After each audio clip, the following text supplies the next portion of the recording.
আপনারা আটলান্টাতে? হ্যাঁ, আমরা অ্যাটলান্টাতে থাকি। সেখানে থেকে ওই মিউজিক এইভাবে ভারতীয় সঙ্গীতের প্রতি একটা আনুগত্য, কারণ এখানে বাংলা গান গাওয়া, এটা এই ভাবনা চিন্তা থেকে। একদম ছোটবেলা থেকে আমরা যতই দূরে থাকি না কেন, মনটা সবসময় পড়ে থাকে কলকাতাতে, বাংলায়।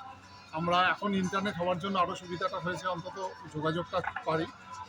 এগেন আবার বলছি, আমরা যতটাই ওর মধ্যে জড়িয়ে আছি, আমাদের যে যে আমেরিকান যে কালচার, সেটাকে তো রাখতেই হয়। তারপরেও কোথাও একটা মনে হয় যে মন কোথাও একটা ছুঁয়ে যায়, কলকাতার জন্য মন কাঁদা যেটাকে বলে। সেই ভাবনা থেকেই শুরু, যে মেয়েকে ও যাতে আমাদের সংস্কৃতিকে ভুলে না যায়, আমাদের বাংলাকে যেন ভুলে না যায়, সেই ভাবনা থেকেই মেয়েকে একদম ছোটোবেলা থেকে। আর আমি যেহেতু একটু কালচারালি অ্যাটলান্টাতে যে গান বাজনা হয় তাতে আমি একটু জড়িয়ে আছি নানাভাবে। আমি নিজে তবলা বাজাই বা পারকাশনিস্ট।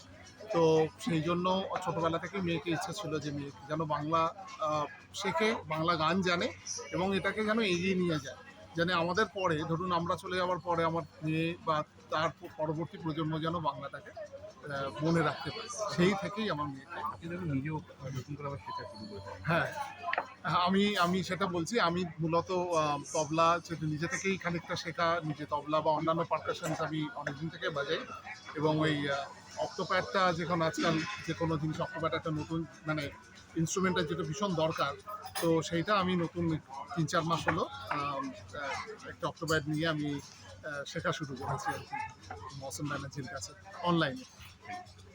আপনার নামটা একটু বলুন। আমার নাম ব্যাসদেব সাহা। আমি অলসো, আমাকে রানা বলে আমি পরিচিত।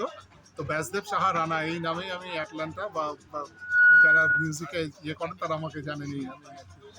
Thank you.